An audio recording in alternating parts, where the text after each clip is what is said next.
ongoing po ang atong kuan rescue and search operation. Sige pa sila search no, wala pa gyud mga kuan nga nalukot ang katong meeting. Okay. So ang search operation is ongoing pa dayon combine na ni sa sundalo na ay Oh. 15 ka special forces nga Oh. expert sa combat tracker. Okay. Then duha ka canine dogs Oh. nga tracker gyapon.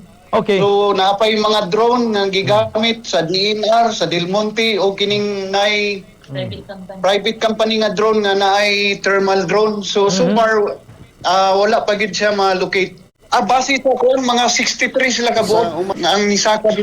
Apil katong kuan mga tour guide tanan 63. Puro ni sagol ni sir, sagol 63 sa kunin sila.